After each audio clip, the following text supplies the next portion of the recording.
Ok. ¿Me escuchas todo bien? Ok, ¿verdad? Sí, Ok, hija. Bueno, bien, empezamos, queridos estudiantes, queridos alumnos de segundo año de secundaria de nuestra modesta casa de estudios Uribe School. Hoy día prácticamente el tema, la cultura medieval y el fin de la Edad Media. ¿Cómo va cerrando esta Edad Media del siglo V al siglo XV? Un gran tiempo, un tiempo importantísimo porque se va modelando muchos aspectos de la sociedad europea, prácticamente de la posición de la Iglesia Católica, a la vez también este régimen que va a perdurar y que va a ir agarrando otra connotación, otro término de aquí en adelante. No sin antes recordar un poquito este aspecto, ¿no? Esta Edad Media está dividida en dos tiempos, ¿no? La Alta Edad Media, ¿no? Del siglo V al siglo X. Durante ese periodo se van a vivir invasiones germánicas, ¿no? La segunda oleada de las invasiones, y la Baja Edad Media del siglo X al siglo XV, considerada como los siglos de la época feudal, ¿no? Llamada así a este periodo de 1000 años en la que prácticamente confluyen diferentes aspectos culturales importantes, ¿no? De Roma, el aspecto cristiano y el aspecto, las características germanas en este caso, que van a ir modelando el cierre de esta Edad Media. Estamos viviendo una época que muchos conocían con el término de caballeros. Y durante este periodo van a surgir los caballeros. Uno de ellos, un grupo de ellos van a ser los caballeros templarios. Caballeros encargados, ¿no? Y responsables de realizar las cruzadas, que ustedes se recordarán. También van a surgir historias importantes, ¿no? Como de repente han escuchado la historia de el rey Arturo, ¿no? Y los caballeros de la mesa redonda, ¿no? De repente han escuchado términos como Merlín también, ¿no? Este hechicero, brujo, considerado pues como para algunos. De las historias de esta época, de la Edad Media, surgieron pues producciones cinematográficas, producciones animadas, eh, dibujos animados para que ustedes me vayan entendiendo, como también pues que fueron plasmados a la realidad, ¿no? Tanto así que en muchas películas actuales también se narran y cuentan hechos medievales. Entonces, una forma de poder, como se dice, inculcar, difundir y que la población sepa y conozca acerca de de esta época medieval fue contar y narrar, ¿no? Hazañas de importantes caballeros y de lo que hicieron estos caballeros o con quienes lucharon estos caballeros. Así van a surgir también historias como el mío sí, ¿no? De repente han escuchado, han leído la obra del mío sí, de este caballero importantísimo, cómo se va desligando de su legado, de ahí regresa y prácticamente implante todo un cambio, una reforma. Todas estas hazañas, historias, pertenecen a la época, a la época medieval, pero de la baja edad media.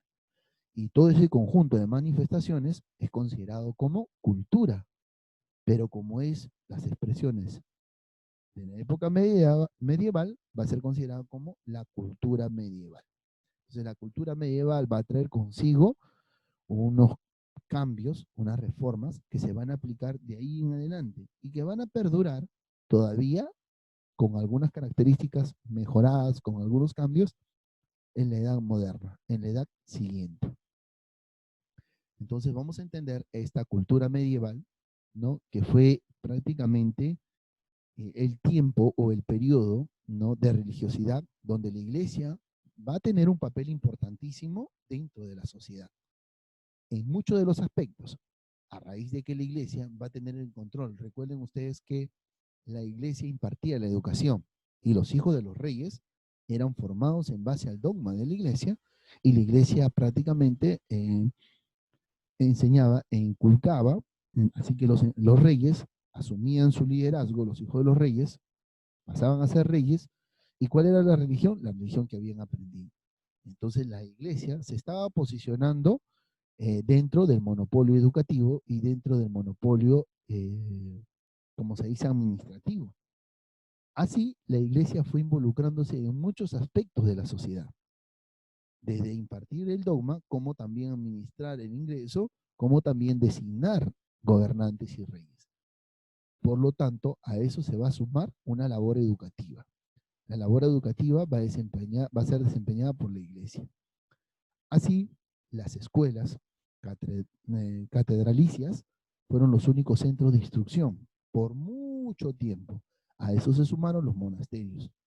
Así que los monjes también tenían pues participantes, asistentes. Recuerden que ustedes, hay dentro de la división de la Iglesia Católica, eh, los que estaban en los monjes eran los que estaban designados a prácticamente repasar, estudiar y prevalecer. Y las acciones de ellos prácticamente permanecían en secreto, ¿no? Ahora se va a designar y va a surgir, como se dice, una, una reproducción de libros de manera puntual. No podemos hablar de una imprenta como tal, ¿no? A raíz de que se maneja prácticamente escritos o manuscritos, ¿no? Donde los cuales lo único que se va a compartir y transmitir va a ser la información que la iglesia pues comparta, ¿no? Y estos libros van a ser considerados prácticamente como uno de ellos, la Biblia, que debe estar reproducida a un idioma, nadie puede traducirla a otro idioma. Más adelante va a ser un pecado haber traducido la Biblia a otro idioma, y el idioma que va a prevalecer en este tiempo va a ser el latín, ¿no? Pero va a ser el latín educado, por favor, no el latín que hoy actualmente conocemos, imagínense. Y del producto de ese latín prácticamente que se degeneró, van a surgir lenguas como la que en este momento estamos usando usted y yo, que es el castellano, ¿cierto? No vaya a ser que ustedes vayan a pedir su DVD y digan, ¿está en español? No, nosotros hablamos en castellano. ¿Qué pasaba durante este tiempo de la cultura medieval? Estamos prácticamente a cerrar la Edad Media. Lógico que la manera de pensar de las personas va a cambiar. Y uno de los cambios va a ser netamente de que el hombre va a entender, ¿no? Recuerden ustedes, va a entender que la fe y la idea de la salvación es lo más importante. Y va a ser su primera preocupación, la fe y la salvación. Entonces, para tener eso claro, va a tener que tener un respaldo de la Iglesia Católica. Y la Iglesia Católica se va a basar en lo que dice la Biblia, la Santa Biblia, ¿no? Durante ello, la Iglesia Católica va a propiciar, como se dice, como sacramentos, ¿no? El bautismo, la comunión, en este caso también el matrimonio, la penitencia, y va a surgir. Ahora, va a poner a la Virgen María como una virgen a la cual la tienen que adorar también. Entonces van a surgir la adoración a imágenes también. Ahora, estos temas van a ser considerados como importantes para la sociedad, para la época medieval. Otro punto importante, la educación, que va a ser la educación que impartía la Iglesia Católica a través de la teología, ¿no? Esta ciencia va a ser un estudio en los cuales algunos van a querer saber y conocer más. Entonces se van a inclinar por el estudio de la teología, ciencia que trata de Dios. Y va a ser prácticamente la asignatura y la enseñanza importante. Imagínense, no va a ser las matemáticas, no va a ser el curso importantísimo del profesor Jesús Narro de Historia Universal, de Historia del Perú, no, no, ninguno. Va a ser la teología, el curso y el tema básico en toda enseñanza. Y muchos van a querer aprender y conocer acerca de la teología. Pero ¿en dónde se enseñaba la teología? En las universidades, en los monasterios. Entonces, profesor, si yo quería aprender monasterio, tenías que volverte monje. Y ellos tenían que aceptarte, ¿no? Y tú tenías que aceptar. Y así no tengas cabellera, recuérdate, prácticamente te rapaban en el centro de tu cabeza, en la coronita, para que tú te identificaras con eso. Y a eso se sumaba una serie de requisitos, entre los importantes, la castidad. Entonces, al llegar al siglo XIII, se va a producir un incremento de actividad intelectual, a raíz de que muchos van a querer buscar el por qué. La curiosidad va a ser uno de los puntos básicos para la sociedad europea, el querer saber. Ahora, ante una situación, ¿no? Tú ves, todo se habla de la Iglesia Católica, de la fe y la salvación, la teología, la educación va a cambiar, las costumbres, el comportamiento, pero van a haber religiones que van a dar ligeras punzadas, ¿no? Ligeras punzadas. Va a ser como una piedrita en el zapato que van a estar caminando y van a causar ligera molestia. Por ahí se van a presentar la religión judía y la religión musulmana. Estamos hablando de diferentes religiones. Recuerden ustedes que la Iglesia Católica las va a ver como tal, como mal. Entonces, se van a ir presentando y que a la vez van a causar cierta curiosidad a la población de querer saber por qué, cómo. Y el ser humano es curioso, usted por sí es curioso, quien les habla también. Entonces va a surgir la curiosidad y la necesidad de querer saber, pero van a tener claro de que su acción de querer saber y conocer está, va a estar sujeta a un castigo y a una sanción. Entonces va a haber doctrinas que van a ser rechazadas por la Iglesia Católica. Y eso va a ser impartido, ¿no? Dentro de las escuelas católicas, ¿no? Y prácticamente van a surgir, ahí va a surgir los estudios cristianos, ¿no? Y van a leer, como se dice, información, ¿no? De los griegos, tales como Aristóteles, quienes prácticamente toman la idea de la escolástica o la ciencia de las escuelas, ¿no? De las cuales es necesario enseñar. Entonces van a surgir nuevas ideas.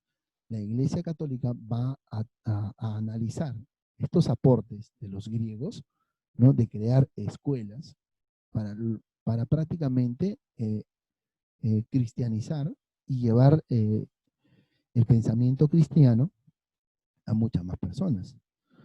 Y esto le va a resultar beneficioso. Gracias a estos estudios en las escuelas, y así van a ir dando y presentándose las primeras universidades, van a surgir grandes maestros cristianos, entre ellos San Anselmo, San Alberto, Santo Tomás de Aquino, ¿no? Estos primeros grandes maestros, ¿no? Como Bosco también, en este caso, ¿no? Van a ser los responsables de impartir el cristianismo en las escuelas y en las primeras universidades. Entonces, estamos hablando de que se está edificando un sistema educativo, pero no solamente de escuelas, sino también de universidades. Eso quiere decir de que ya hay niveles educativos y eso le va a permitir a las personas analizar, razonar, entender y no solamente quedarse con lo que le explicaban en el momento, sino ver su entorno. Entonces, estamos viendo que se está modernizando la educación para este tiempo. Por lo tanto, la siguiente edad que sigue es la edad moderna. Otro punto importante es que, como les decía hace un ratito, la fuente de información y de educación va a ser la Biblia. Santo Tomás de Aquino, importante su aporte que hace acerca de las enseñanzas. Ahora vamos a ver cómo se van a presentar los idiomas. Recuerden ustedes que les hablaba hace un ratito acerca del latín. Durante la Edad Media la lengua latina se va a ir transformando, ¿no? Concluyó por dar origen al latín vulgar, ¿no? Que era hablado prácticamente por todo el pueblo. La lengua se fue cambiando y el resultado de este cambio del latín prácticamente va a tener al castellano, ¿no? El francés y el italiano. Por ahí también el portugués y el rumano. Ahora, estos idiomas están resaltados con rojo porque en la actualidad se habla mucho de estos idiomas en cada uno en su espacio, en su estado, ¿no? Son el resultado, como les vuelvo a repetir, del latín vulgar, no del latín original o de origen, como se dice. A raíz de que se necesitaba adaptar, recuerden ustedes que es necesario adaptarse a lo que la población está hablando, ¿no? Y para el momento podemos decir que van a, por así decirlo, entre comillas, van a hablar con algunas jergas, con algunos aspectos que es necesario, ¿no? Para convencer al momento que la población va cambiando y va cambiando en sus términos, en su forma de hablar, para poder llegar a esa población necesitaban adaptar el lenguaje. Y es ahí donde se va, como se dice, cambiando y va, como se dice, a desaparecer uno y prevalecer otro. Asimismo, la literatura en cada lengua nacional, en castellano, se va a escribir el poema del mío sí. Como le decía, este narra las aventuras de los héroes de la época, ¿no? Héroes que van a luchar con brujos, hechiceros. ¿Por qué? El pensamiento de la época era un poco, para este momento, todavía no conocían o no sabían acerca de qué hay más allá de, de lo conocido. Estamos hablando de años 1400, todavía no se descubre América, ¿no? La concepción de lo que hay del mar solamente conocen hasta cierto territorio y lo que está más allá es considerado como la morbofauna. Quiere decir de que hay animales gigantes, está el kraken, el grifo, el tritón. Entonces, como que les da miedo aventurarse a la concepción de esos mares, de esos territorios. O sea, solamente conocen, es más, todavía se cree en este tiempo de que la Tierra es plana, de que la Tierra no es redonda.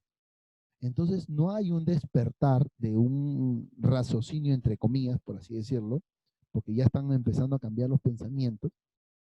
No hay una concepción de otros nuevos territorios, ¿no? Por otro lado, tenemos a la zona de América del Norte, a las tribus conviviendo como tal, en América del Sur, a cada uno de las civilizaciones dadas, conviviendo como tal, de lo más tranquilo. Todavía no surgen las invasiones, todavía no conocen otros territorios, y esto va a hacer, como se dice, va a causar curiosidad, y desde la curiosidad, la inquietud de querer saber y conocer, va a plantear. Ahora, durante esta época se va a vivir mucho de ese tipo de creencias. La mayoría de los cuentos, de las narraciones que tenemos acerca de los brujos, de los hechiceros, no, historias como tales van a surgir en este tiempo, pero a través de poemas, a través de un poema. Uno de ellos es el poema del mío sí, ¿no? Que va a narrar las aventuras de estos reyes, representantes o líderes, en este caso. Así, la literatura medieval va a llevar a su máximo esplendor a los caballeros, ¿no? En los llamados cantares de gesta, donde se concentraban estas hazañas de los guerreros, lo que peleaban o contra quién se enfrentaban, ¿no? Y lo que iban ganando, ¿no? Estos poemas fueron compuestos por los juglares y los cantores, que recorrían diferentes cortes europeas y luego se fueron transmitiendo oralmente, contando, ¿no? Y prácticamente a eso se van a sumar los trovadores. Tanto los juglares como los trovadores van a ser, en este caso, trovadores músicos, y los juglares van a ser los que narraban estos poemas y contaban estos poemas, ¿no? Vamos a ver de repente, quizás al término les comparto un pedacito de una película, cómo, cuál era la función de los juglares, ¿no? Y en el caso de los trovadores, para que ustedes vayan conociendo qué hacían, ¿no? Por ejemplo, un juglar era prácticamente un presentador, ¿no? Digamos, vamos a ver a quién escogemos como para presentarlo, como para la época. Digamos, a Cayagua, ¿no? O sea, Cayagua, ¿no? Hoy presentamos hijo del 18º, 20º Cayagua, rey, nieto, dueño de tal y tal, tal, tal cosa, él que luchó y acabó y con sus rayos y que esto, que el otro. Prácticamente de manera oral y a través de rimas, de poemas, presentaban a los caballeros y hacía esa función de juglares. Y los trovadores cantaban las hazañas de estos caballeros y esto se iba transmitiendo. Y esa transmisión de pronto se empezó a redactar. y eso prácticamente favoreció la difusión de las hazañas de los caballeros, ¿no? Otro punto importante van a ser que durante esta Baja Edad Media van a surgir las universidades. La universidad medieval era una institución de educación que comprendía a diferentes maestros, ¿no? Prácticamente, y que cultivaban la enseñanza. O sea, lo que se enseñaba, el que lo seguía, su discípulo, iba a continuar con lo mismo. Por lo tanto, recuerden ustedes que la educación estaba manejada por la iglesia. ¿Y quién manejaba la iglesia católica? El Papa. El Papa o el soberano, que era el rey en este caso, el Papa prácticamente tenía el control y este poseía la facultad de otorgar diplomas y juzgar a los miembros, ¿no? Estas universidades autónomas como tal, las primeras enseñanzas que se van a impartir en estas universidades o facultades que van a surgir, van a ser la de teología, derecho y medicina. Las tres importantes estudios que se van a realizar en estas universidades. Ahora, cursos en los cuales se iba a ir enseñando a hacer la gramática, la retórica, la lógica, la aritmética, la geometría, la astronomía y la música. Entonces van a surgir términos y cursos, por así decirlos, o áreas en los cuales se van a fomentar estos aspectos y se van a impartir. Las primeras universidades fueron en Bolonia, en París, en Oxford, Salamanca, Montpellier, ¿no? Cada una creada en marco a los años de la Baja Edad Media, ¿no? De los 1088 en adelante. Por lo tanto, es necesario que entendamos un principio, ¿no? Un principio que van a surgir como gremios y van a agrupar a profesores y estudiantes para defender los intereses comunes de los oficios. ¿Cuál es el interés común del oficio?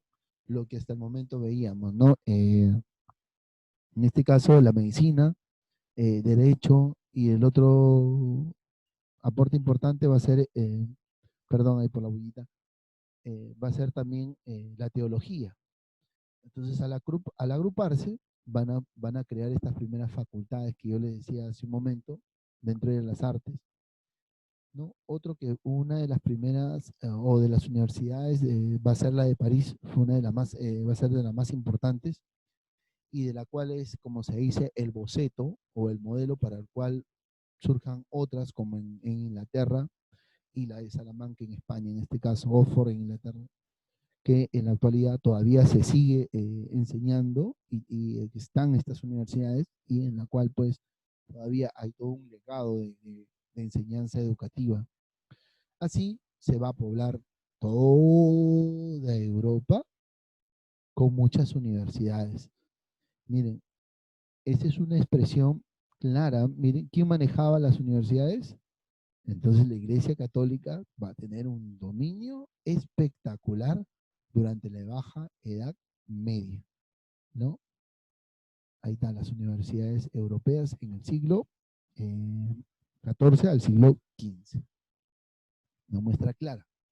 Por otro lado, otro punto importante va a ser la ciencia, las creencias en la hechicería, ¿no?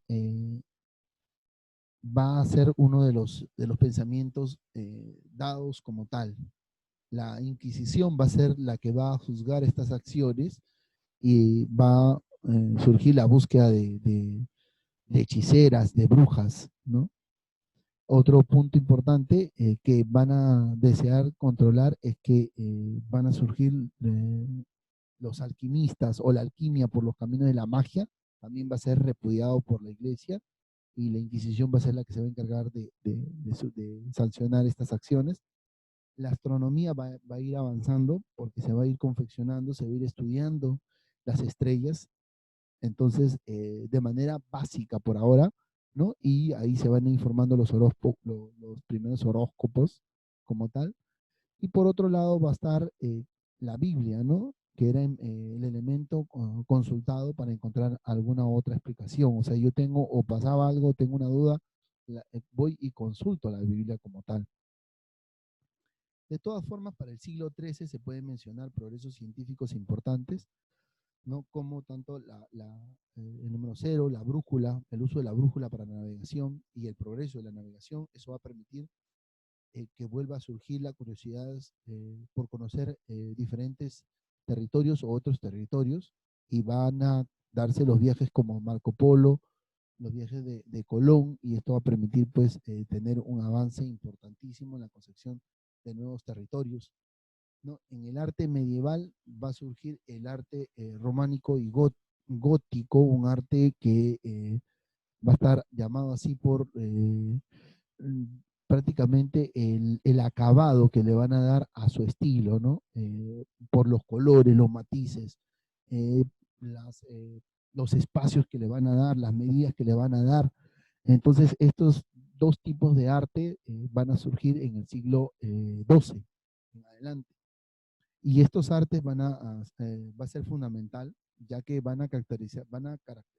caracterizar a las sociedades, ¿no? El gótico fue un fundamental, que va a ser un arte urbano, caracterizado por la construcción de las catedrales, ¿no? Que se van a distinguir, ¿no? Por su marca vertical, la construcción de manera vertical, y lo que van a permitir que le van a dar bastante luminosidad en sus interiores a raíz de sus ventanas, y estas van a estar adornadas de hermosos cristales, llamados comúnmente, como está en el texto, como vitraux, que van a permitir pues absorber la luz natural de manera total.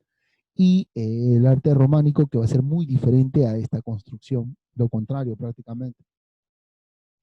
Y tenemos ahí la diferencia entre un estilo gótico y un estilo románico, marcado tanto como lo explica como tal, ¿no? Y la absorción de la luz en este caso. Ahí tenemos la diferencia, ¿no? Muy, muy diferente, pero es un castillo, y este tiene otro estilo como tal, ¿no?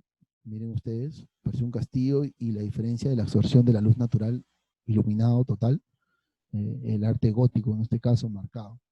La pintura medieval no va a ser ajena a este cambio, y también se va a expresar, ¿no? Diferentes aspectos, ¿no? Y el arte también va a estar reflejado en este caso, ¿no? Entre lo opaco y lo luminoso, ¿no? La pintura gótica, más resaltante, más esbelta, como se dice. Y esta va a ser solamente representada por determinados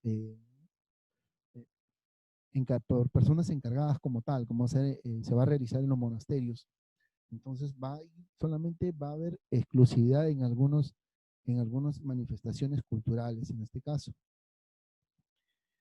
El término de la Edad Media ya prácticamente se venía asomando, y esto iba a permitir pues que dé un fin, un cierre a esta Edad Media, y vuelvan a surgir movimientos como el inicio del Renacimiento de Europa. Va a dar paso a estos movimientos que van a ser como el humanismo. De ahí van a desatarse una serie de situaciones o movimientos que va a permitir, como se dice, condicionar a la Iglesia Católica. Otro acontecimiento que van a ir terminando es la caída de Constantinopla en 1453, ¿no? La utilización por primera vez de la imprenta de Gutenberg en 1456, el descubrimiento de América en 1492, la reforma protestante, que es de Martín Lutero, en 1517. Prácticamente todas estas situaciones van a desarrollarse después del cierre de la Edad Media, ¿no? Y esto marca una brecha entre una edad y otra edad. Entonces, vamos a darnos cuenta de que la Edad Media llega a un fin para dar inicio a una serie de acontecimientos importantes, que van a modelar la sociedad europea. Queridos estudiantes, voy a darles un minuto para una ronda de preguntas antes que se cierre la sala. En todo caso, si se cierra, volvemos a aperturar la sala. ¿Está bien?